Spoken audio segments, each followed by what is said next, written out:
Hello! Hello iOS fans! It's the Agents of Sigmar. In this video we're going to show you Fallout Factions!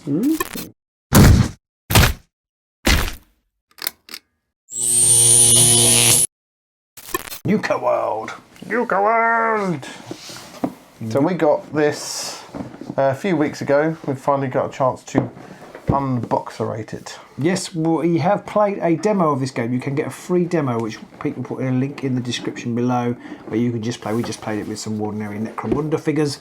It's a little skirmish game. It's not that dissimilar to Mutant Zone Wars, which we've played already on the channel. They're quite similar.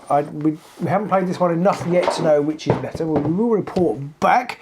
This has a bigger box, which you can throw on the floor over there. And interesting thing about this game is that it is designed by James Hewitt of Blitz Bowl fame, which is one of Pete's favourite games. It is a good game. And he also designed Betrayal at Calth for GW, so he's done lots of work for GW and then quite a bit since for his own company. Looking through the rulebook, you can see the kind of like the design layouts are very similar to sort of like the Blitz Bowl feel, so it's very fresh and bright and open, which is nice. I do really like the rulebook actually. It's a really nice, it's a good chunky rulebook. It's not bad in size. It's a soft back, so you know it's much easier to transport and stuff. It's 72 pages long. And it's pretty clear and concise. So it's interesting, this one and the Mutant Wars game, they're both ex-GW designers. It's interesting to see that they design games that look like they're much better than GW games. And both of them have gone off of just D6s.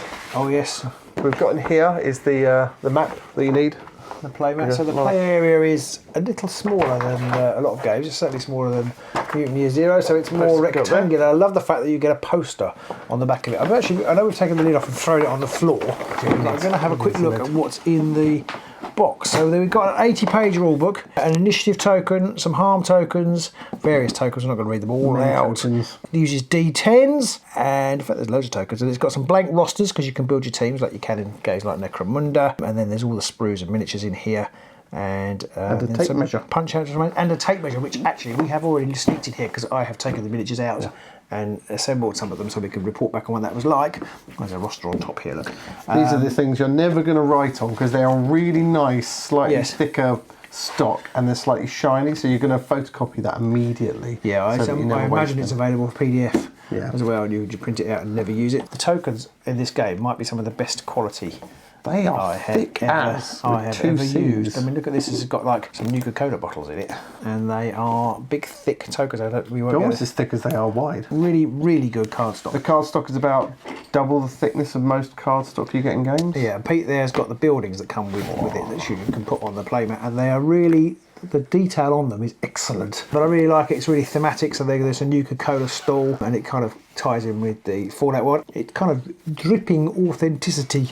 So underneath the plastic case, we have some sprues. Oh, someone's already cut a load of these ones out. Yeah, now I have assembled some. We will do pictures. They are true scale miniatures, so they're a little bit smaller than GWs, and I think they're smaller than the Mutant Year Zero ones, or certainly the Mutant Year Zero ones are kind of more cartoony. Yeah. They've definitely got less bulk. I found these fairly tricky to put together.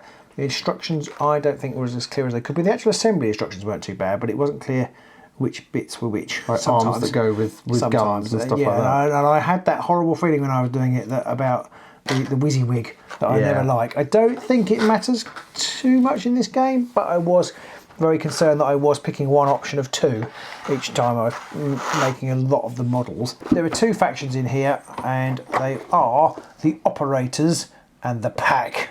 Which doesn't tell you much about them, really. The Operators are all kind of like in uniform, so they kind of look like they're a bit more organised, and the Pack look a little bit more feral and more beastie. You also get a bunch of bases in here, which obviously is nothing special, and we've got some of the punched out tokens, which are very vivid, and as we said, very thick. Yeah. I do like them.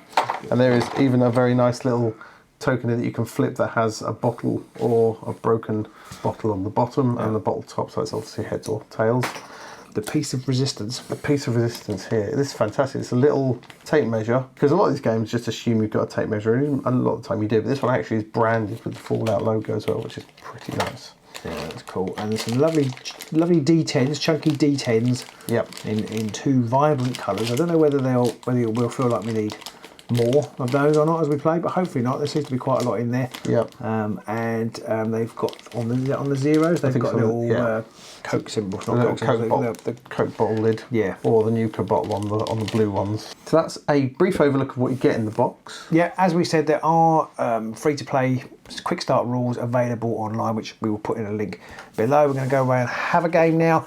The game I can remember is alternate activation. Yep. And one thing I quite liked about it is when you activate your fighter, you can choose each fighter can do 2 things in a turn, as it were, and you can do them both at once, or you can choose to delay it so you get to see so you can move and then shoot later, which I quite liked. I also like the fact that you could concentrate fire, so multiple people could all shoot at the same time, supporting one other person doing their shooting. So you could use all the weaker, slightly worse fighters to help beef up some of your better fighters. And the game we played before, it took a lot to take someone completely out of action. Yeah. It took a long time to actually kill someone, so it wasn't just like everyone's going to get wiped out on the first turn, and it's all very short range. Yeah, I got the impression it's going to be quite a lot about sort of working to the objectives. Yeah. There is a campaign system which we'll dig into it a bit deeper and do another video about. But it looks like a really fun, sort of quite well thought out system, which I really like. So really looking forward to playing that. Do let us know if you've already played it and what you think of it, and any Fallout trivia we should know. Do let us know